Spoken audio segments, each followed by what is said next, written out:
Hi, my name is Marian Widera from the University of Nairobi.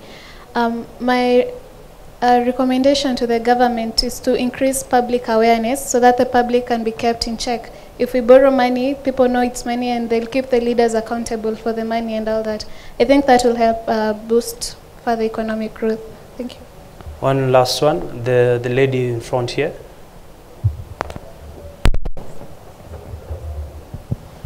Good afternoon, everyone. My name is Sharon Kipto, and I'm from University School of Law Eldoret.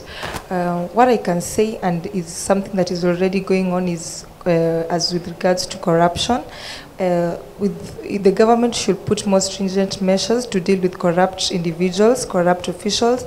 They should be answerable to embezzlement of funds and other corrupt dealings, so that the projects that are being put in place will not be lost by money that is being squandered here. Okay, thank you very much. One last one. Okay, I'll make them two, and let's be brief kindly. My name is Irina Sua from the University of Nairobi. My recommendation to the government is we have good documents, for example, the current Constitution of Kenya and the sessional paper number 10. So these documents should not be gathering dust because some countries have borrowed them and they are making progress, yet we are the one who put them together and we are not making any progress. So let's go back to those documents unless the head of state signed documents that they didn't understand. So let's gather those documents and implement them. That's the only solution. Thank you very much. One last one there. My name is Lorraine from Kenyatta University, student doing psychology. I'd like to comment about when the government said that Kenya Power is going to be distributing fiber. Like, I think that would be something really good because it would enhance us to be more connected and we could easily work from homes, and I hope that they're actually trying to implement that. And also, on corruption, I think one of the ways that the government can actually do to try and cap corruption, especially in the whole devolution thing, is I think that if governors were actually held accountable and if they actually were supposed to produce funds for their own counties, then they might actually cut on the corruption. Thank you very much. That's our last comment from our live audience. Unfortunately, we could not take everyone. But coming back to our analysts, what way forward as we give us your closing remarks? Key to some of the raft of measures they must implement is, as they've rightfully mentioned, the fight against corruption. There's an increasing level of laxity in that fight. They came on board indicating that they were going to resolutely fight that. I do think institutional ineptitude has really grown across the four. Beyond that, there is public procurement system that's continuously where the corruption is having an issue. We can also say the whole fiscal management of the country is also coming under considerable constraint. As they must be able to address in order to A, alleviate the economic levels, and B, to address some of the public issues that they're facing. Also, public sector delivery must increasingly come under greater scrutiny.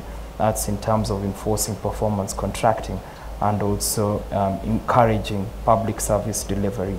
I do think that we have lack of productivity in some segments that must be addressed in order to at least see strong economic growth. Maurice? For me, I would say let's live within our means. Let's stop over borrowing, let's stop accumulating debt, because what we are simply doing is just complicating the future life of the next generation. Because you look at when you issue a 30-year bond right now, we are just passing a debt liability now to the next generation. So as much as we are very, very ambitious, as much as we want to do everything, as much as we want to seek and standard graduates that we got Mombasa in 4 hours, let's do it within our means. And again, another thing that is very key, and also as Kevin also mentioned it, that again in terms of dealing with corruption, under this government we've seen issues of corruption in all the arms of the government. We've seen it in executive, we've seen it in parliament, also we've seen it recently in judiciary allegations that again need to be investigated, again government need to deal with them decisively, that we stop even talking about corruption. And again in terms of partnership, the government is getting into with other contractors also, like guys that are doing the super highways in terms of now the Chinese companies, we should observe strict adherence to local content. If Kenya was supposed to get 40% of everything, let Kenyans get 40%, as opposed to issue that now we get stories again that these guys have been importing cement. Now we are seeing the likes of ARM, the likes of Bamburi, not growing as much as they are supposed to be. So in totality, again, in terms of physical discipline, as we're supposed to observe that, so that we avoid wasting of public funds. And again, in summary, let the government do what they're supposed to do. If they do that, we'll even avoid sessions like this one, because we'll see what they are doing. Fantastic. What a good place to end it. That has been Maurice Oduor, Investment Manager, Cyton Investments. Also was speaking to Kevin Tuitoek, who is with Genghis Capital. He's a financial analyst as well, just giving us their views regarding how the Jubilee government has performed in the 3 years in office. Of course, I cannot forget our live audience, which was very lively. We can give a hand to ourselves.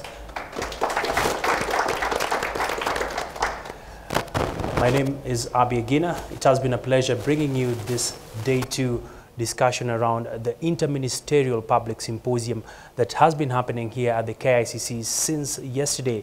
We expect sessions to continue next week, Monday and Tuesday, and a host of other cabinet secretaries will also be making their achievements and also their challenges known to the public. Well, with that, that's how we wrap up KTN Business today. On behalf of the entire crew, thank you for watching KTN News. Coming up next is a News Hour.